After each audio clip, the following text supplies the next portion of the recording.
आप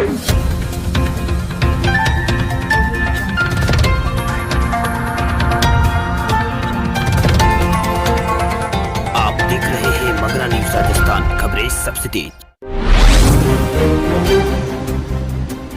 अनलॉक 5 की गाइडलाइन को 1 महीने के लिए बढ़ाया गया। कंटेनमेंट जोन में 30 नवंबर तक रहेगी सख्ती। केंद्र सरकार ने अनलॉक 5 की गाइडलाइन को 1 महीने के लिए बढ़ा दिया है। केंद्र ने जो दिशा निर्देश अक्टूबर के लिए जारी किए थे वे अब 30 नवंबर तक के लिए मान्य होंगे।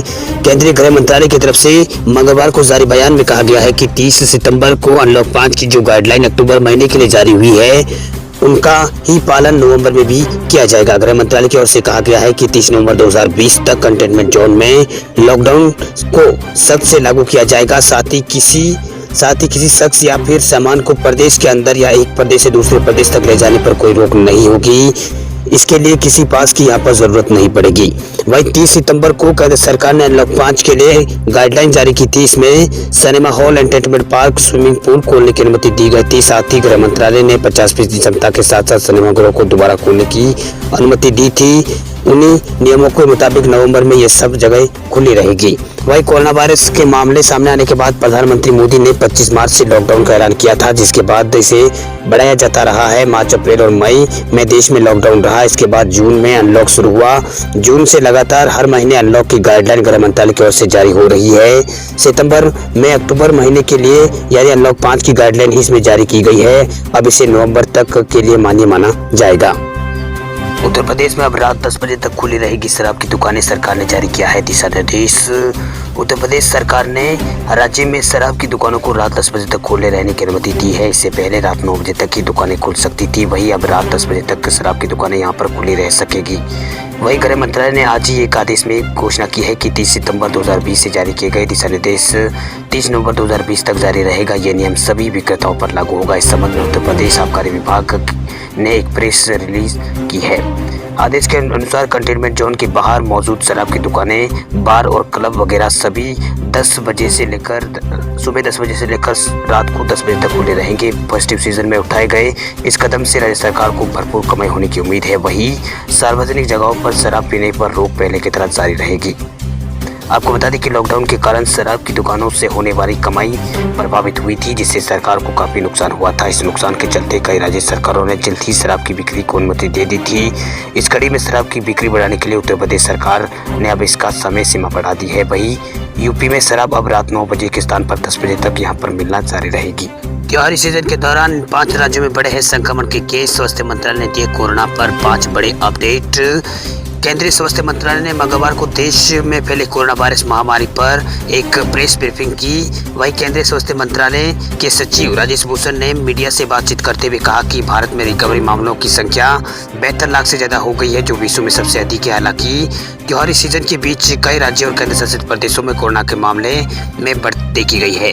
आपको बता दें कि भारत में कोरोना वायरस संक्रमित मरीजों का आंकड़ा अब 79 लाख पार हो गया है। बीते 24 घंटों में कोरोना के 36,496 यहाँ पर नए मामले सामने हैं और 488 मौतें हुई है। केंद्रीय स्वास्थ्य मंत्रालय के सचिव राजेश भूषण ने देश को कोरोना वायरस से जुड़े 5 अपडेट से अवगत कराया है, जिसमें पहला अपडेट है देश में 10 करोड़ से ज्यादा टेस्ट कर लिए गए। हमारा रिकवरी रेट 90% से अधिक है। भारत में प्रति 10 लाख जनसंख्या पर 86 मौतें दर्ज की गई है। वहीं दूसरे अपडेट में कहा गया है कि भारत में प्रति 10 लाख जनसंख्या पर 75,700 से अधिक टेस्ट किए गए हैं। पिछले 5 सप्ताहों में औसत के आधार पर हमें अब प्रतिदिन 11 लाख टेस्ट करते हैं। वहीं तीसरा अपडेट में उन्होंने कहा है कि स्वास्थ्य मंत्रालय के सचिव ने बताया है कि पिछले 24 घंटों में 5 राज्यों और केंद्र शासित प्रदेशों में, जिनमें महाराष्ट्र, पश्चिम बंगाल, दिल्ली, छत्तीसगढ़ और कर्नाटक है, इनमें कोरोना वायरस के कारण 58% नई मौतें हुई है। वहीं चौथा अपडेट में कहा गया है कि त्योहारी सीजन के दौरान केरल, पश्चिम बंगाल, महाराष्ट्र, कर्नाटक, दिल्ली में कोरोना वायरस के संक्रमण के नए मामलों में वृद्धि हुई है। पांचवें अपडेट में उन्होंने कहा है कि 1 लाख से 10 लाख कोरोना मरीज के रिकवर होने में 57 दिन का समय लगा था। हालांकि कोरोना वायरस से ठीक हुए नए 10 लाख रिकवर मामले 13 दिनों में सामने आए हैं। ये आंकड़ा महामारी काल में संतोषजनक एक बड़ा संकेत है। पेट्रोल डीजल पर 6 रुपए तक एक्साइज ड्यूटी बढ़ाने की तैयारी में है सरकार। त्योहारों के सीजन में आम आदमी को जल्द ही बड़ा झटका लग सकता है। बताया जा रहा है कि केंद्र सरकार इस बार फिर से पेट्रोल डीजल पर एक्साइज ड्यूटी बढ़ाने की तैयारी कर रही है। रिपोर्ट की माने तो सरकार 6 रुपए तक एक्साइज ड्यूटी लगा सकती है। इससे पहले सरकार ने मई महीने के दौरान पेट्रोल पर 10 रुपये प्रति लीटर और डीजल पर 13 रुपये प्रति लीटर की एक्साइज ड्यूटी बढ़ाने का ऐलान किया था। आपको बता दें कि मई 2014 में पेट्रोल पर कुल टैक्स 9.48 रुपये प्रति लीटर और डीजल पर 3.56 रुपये प्रति लीटर था। तब से आज तक पेट्रोल पर टैक्स बढ़कर 32 रुपये और 58 पैसा प्रति लीटर यहाँ पर है और डीजल पर यहाँ पर 31.83 रुपये प्रति लीटर है। वहीं केंद्र और राज्य सरकारों द्वारा लगातार टैक्स बढ़ाए जाने से क्रूड के सस्ते होने का फायदा ग्राहकों को नहीं मिल पा रहा है, बल्कि उन्हें पेट्रोल और डीजल के लिए ज़्यादा पैसे खर्च करने पड़ रहे हैं। वहीं टाइम्स ऑफ इंडिया के मुताबिक महामारी के चलते अर्थव्यवस्था को बड़ा झटका लगा है। जल्द ही अर्थव्यवस्था को पटरी पर लाने के लिए और बीच हुए नुकसान को पूरा करने के लिए यहाँ पर फंड्स की ज़रूरत है। साथ ही सरकार अर्थव्यवस्था में जान फूंकने के लिए तीसरे राहत पैकेज का ऐलान भी कर सकती है। ऐसे में सरकार को इससे बड़े फंड की ज़रूरत होगी। सरकार पेट्रोल डीजल पर एक्साइज ड्यूटी बढ़ाकर फंड जुटाने की तैयारी कर रही है। सूत्रों के मुताबिक पेट्रोल डीजल पर 3 से 6 रुपये प्रति लीटर तक की ड्यूटी बढ़ाई जा सकती है। हालांकि सरकार चाहती है कि टैक्स बढ़ाने के बाद पेट्रोल डीजल के रिटेल दाम में कोई इजाफा न हो, इसके लिए अलग से योजना पर भी यहाँ पर सरकार का विचार चल रहा है। दरअसल सरकार सीधे तौर पर आम आदमी पर पेट्रोल डीजल की बड़ी कीमतों का बोझ नहीं डालना चाहती है। माना जा रहा है कि कच्चे तेलों के दाम गिरने के बाद जितने पेट्रोल डीजल सस्ते होने चाहिए था वो नहीं होगा। अंतर्राष्ट्रीय स्तर पर कच्चा तेल $45 प्रति बैरल से गिरकर $40 प्रति बैरल पर आ गया है। सरकार इसका फायदा उठाना चाहती है। भारत में नए मरीजों की संख्या में बड़ी गिरावट। 28 जुलाई के बाद मंगलवार को आए सबसे कम 36,469 मामले। भारत में कोरोना वायरस महामारी का प्रकोप अभी भी बरकरार है। देश में पिछले 24 घंटों में कोरोना वायरस के 36,469 नए मामले सामने हैं। वहीं 488 लोगों की मौत भी हुई है। जुलाई के बाद देश में पहली बार एक दिन में इतने कम मामले सामने आए हैं। 18 जुलाई को देश में मामले 34,884 मामले आए थे। इसके बाद देश में यहाँ पर ये मामले सबसे कम है। वहीं देश में कोरोना वायरस से मृत्यु दर भी लगातार घट रही है। भारत में मृत्यु दर 1.5% हो गई है। स्वास्थ्य एवं परिवार कल्याण मंत्रालय ने बताया है कि अब 14 राज्य और केंद्र शासित प्रदेशों में मृत्यु दर 1% से भी कम है। स्वास्थ्य मंत्रालय के ताजा आंकड़ों के मुताबिक देश में अब कुल कोरोना संक्रमितों की संख्या 79,46,430 हो गई है। इनमें 1,19,502 लोगों की मौत हो चुकी है। वहीं 72,01,070 लोग ठीक हो चुके हैं। अभी तक 6,25,857 लोगों का इलाज विभिन्न अस्पतालों में चल रहा है। कल 63,842 लोग ठीक भी हुए हैं। भारतीय चिकित्सा अनुसंधान परिषद ने आज बताया है कि देश में 26 अक्टूबर तक कोरोना वायरस के कुल 10,44,20,894 सैंपल टेस्ट किए जा चुके हैं, जिनमें 9,58,116 टेस्टिंग कल की गई थी। महाराष्ट्र में सार्वजनिक स्वास्थ्य विभाग के मुताबिक राज्य में 3,745 नए मामले दर्ज किए गए हैं। राज्य में कुल 9,905 मरीज ठीक हुए हैं। वही 84 मौतें यहाँ पर पिछले 24 घंटों में महाराष्ट्र में दर्ज की गई है।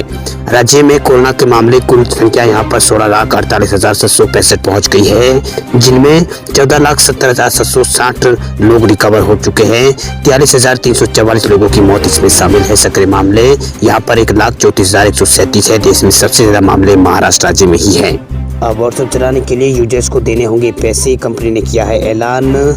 भारत जैसे देश में व्हाट्सएप का उपयोग अभी तक तो पूरी रूप से फ्री रहा है। हालांकि शीघ्र ही व्हाट्सएप के कुछ चुनिंदा उपभोक्ताओं से ऐप उपयोग के लिए चार्ज वसूला जा सकता है। दरअसल व्हाट्सएप शीघ्र ही अपना नया फीचर रोल आउट करने जा रहा है। इसे व्हाट्सएप बिजनेस का नाम दिया गया है। वही ये पूर्ण रूप से यहाँ पर कमर्शियल सर्विस होगी। इस कमर्शियल सर्विस व्हाट्सएप बिजनेस के लिए कंपनी की ओर से चार्ज वसूलने की घोषणा की गई है। बाकी ग्राहकों के लिए व्हाट्सएप पूर्व के भांति मुफ्त रहेगा।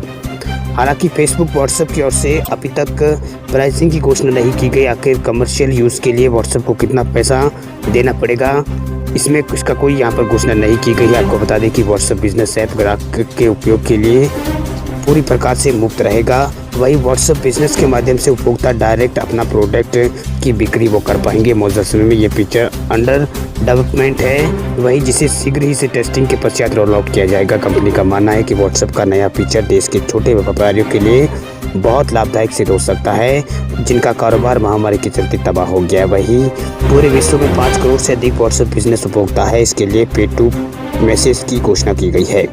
वही व्हाट्सएप बिजनेस फीचर ऑनलाइन व्यवसाय के लिहाज से डिज़ाइन किया गया है। ये कंपनी मिनी शॉपिंग प्लेटफॉर्म के भांति कार्य करेगा।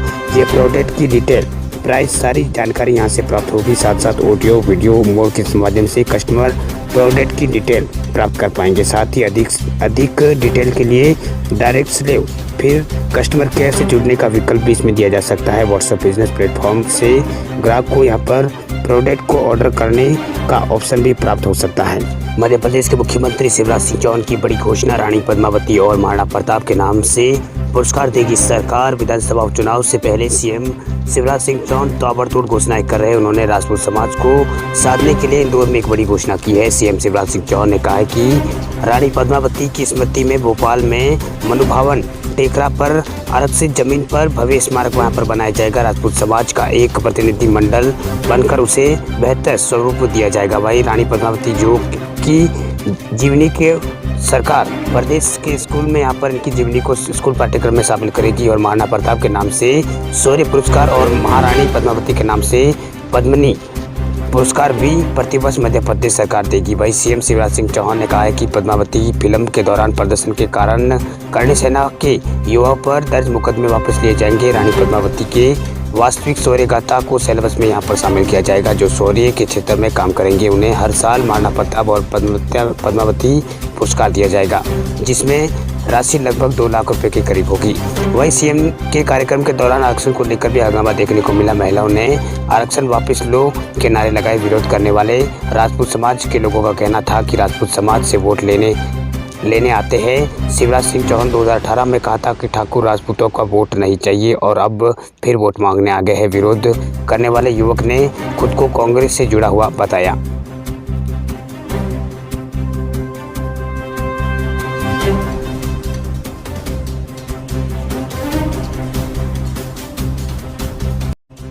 खबरों की दुनिया में आइए हमारे साथ कहीं भी और कभी भी जुड़िए।